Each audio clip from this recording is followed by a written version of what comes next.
Hey YouTube, I'm Motor Racing Network Steve Post, and we are so glad you've joined us, and we are glad our guest joined us here. The legend Buddy Baker is with us here, Buddy. And Buddy, always great to hang out and tell some stories and talk NASCAR racing with you. Thanks for joining us here today. Well, Steve, my pleasure, and we're going to talk about something pretty near and dear to my heart, the number 15 of Bud Moore's. Yeah, we are here to talk about the Norris Industries car, Buddy. A lot of great memories of this car from me as a fan watching the sport, but what comes to mind when you look at this Bud Moore Ford that you had so much success with? Well, we went to Ontario, and we didn't have a sponsor, but Bud said, the car is running well enough. Let's just go out there and take a shot at it. Well, we got there and practiced. The car was really fast, and I had this guy walk up. He had an old scuffy looking shirt and old jeans, and looked down at his shoes, and they were kind of worn down. And I went, who is this guy? And anyway, he said, if you win the pole, I'd like to sponsor you in the race tomorrow. And I looked at him, I went, yeah, right. Well, I won the pole. And he said, how much is it going to cost me? Well, I asked Bud Moore, and he gave me a number. I went over to Ken Norris and told him, and he just wrote the check right there. Bud said, go down and see if it's any good. You know, so I went to the bank and I handed them the check. And I said, this any good? And they said, oh yeah, it's good. And they kind of laughed. Well, yeah. I wasn't sure whether they were laughing at, you know, yeah. I left the racetrack and come there to find out the check was good, but I felt something. And then, race morning, he walked up and he said, now, if you win the race, I'll sponsor you the rest of the year. Oh my gosh. So give me a number. And I won the race. And Bud told me, he said, now you go down Monday, and here's what it's going to cost to run the rest of the year. I'm in this taxi, and I see these buildings on both sides of the road. Yeah. And I went, what are all these buildings? They said, Norris Industries. I went, uh-oh. Wow. Okay, I get out, that main part of the building, and I go up steps, and I look back, and there's his office with 2 armed guards on the door, and 100 yards of office, and he's in the very back. And I thought, my God, we sent this guy after hamburgers. Oh no, just so anyhow, he just wrote the check right there. When I gave him the number, he wrote the check. I took it back to Bud, and oh my Bud Moore had him for 4 years, and I won quite a few races with the 15 car. Yeah, you did. You had a lot of success with this race car. What are some of the races that just stand out to you that you remember rolling to victory lane and doing well with that car? Well, 3 Talladegas in a row. Atlanta, the 500 there. I think it's 5 major races I won with the 15. And you know, Bud Moore is one of those guys that when you go through the front door, he says, okay, you're the driver, I'm the owner, and the boss. Wow. So it's going to be done my way. Yeah, yeah. Well, we had a 18-second lead on second place. And he told me to slow down. Yeah. In this race that we're talking about at Ontario, and Pearson was running second. So when I backed off, I got into the corner better, and when I picked the throttle up, it just would fly off the corner. So it went from 18 to 26 seconds. And he said, Baker, I have told you to back that car down. You got enough lead.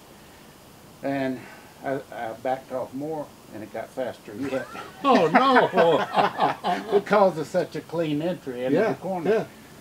So finally, a lot of the guys on the I didn't see it happen, of course. I was out on the racetrack, but Bud took his headsets off and threw them, and he said, somebody else talk to the idiot. He won't listen to me. Oh, gosh.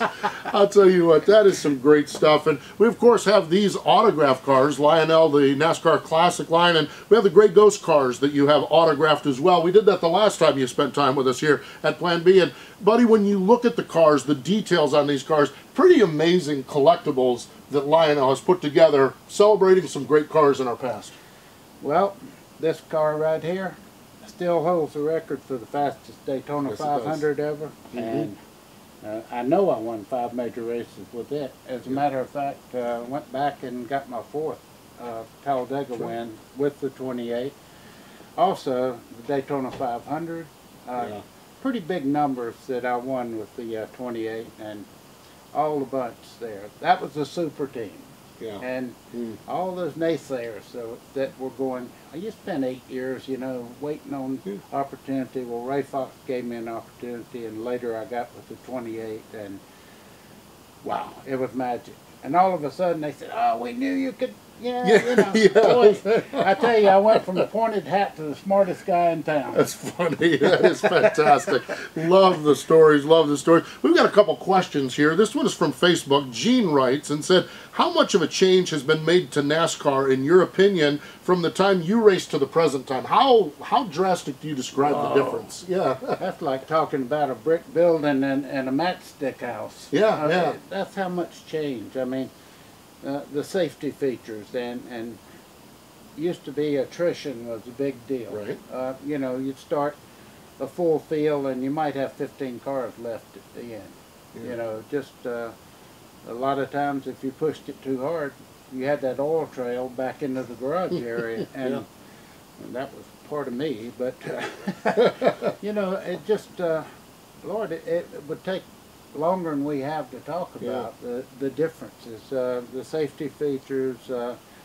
Not only that, I mean, I can remember when drivers wore the open face helmet. That's right. You know, and that's long gone. You can't even do that anymore. and the Hans device and the safety and the belts and the way they're put in the cars and you know, the 7 points that you it's amazing. And I look in there and I look at the seat and I go, if I'd have had that, I'd still be racing. There we go. Still be wearing them out, no doubt, I'm sure. Our friends at Diecast Crazy had a number of questions. We'll get a couple of them knocked out here. Buddy, how do you think the drivers of today would fare driving cars of yesterday? And I know you and I talk, and you're not big on comparing eras, but the drivers today, do you think, what would they have done wheeling these type of cars? You could put Tony Stewart in either one of these cars that we were talking about, the 28 or the 15, he would still win. Jimmy Johnson, fantastic health. You know, just everything he does is preparing himself for long distance runs and being strong. No question, he would be right in there with the best of them. Now there are some people, well, back in the day, they probably wouldn't even let them be good. Yeah, that's true. That's true. It was different. It was different qualities. Exactly. Well, I mean, you know, I can remember when the Hemi sat over on the right front and the steering was out of a Valiant, you know, to try to reduce some of the heat, you know. And I put a small guy in my car at Daytona for a test that we were running for Goodyear. Yeah.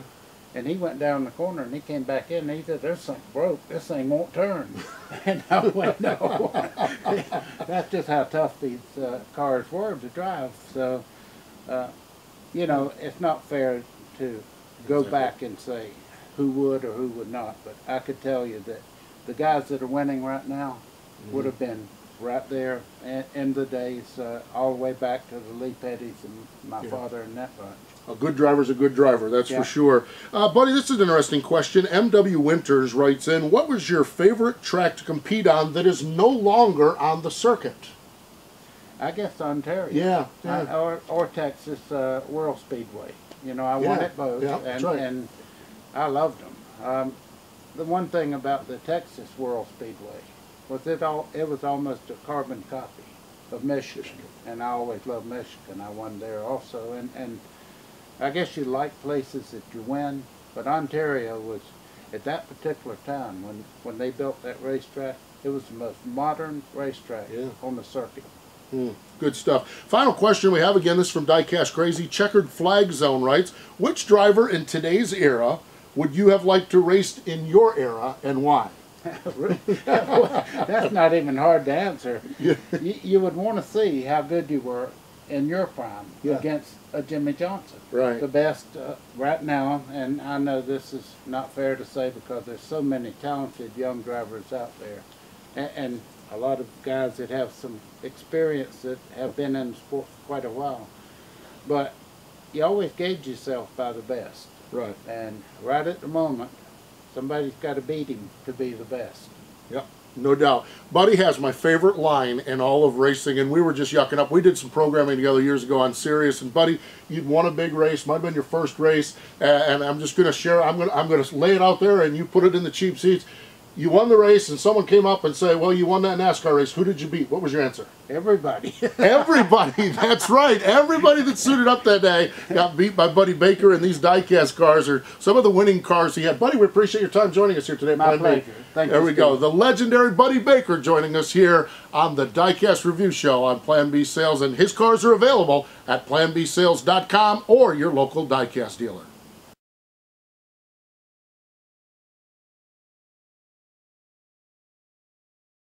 We love that you guys are getting involved with us here on YouTube. We have the comments below. Feel free to mention your comments here. Follow us on Twitter at Plan B Sales, and we'll keep you informed on what we have. And please get some back and forth conversation going, because we love talking racing and love talking with you race fans out there, and we appreciate the business you do give us.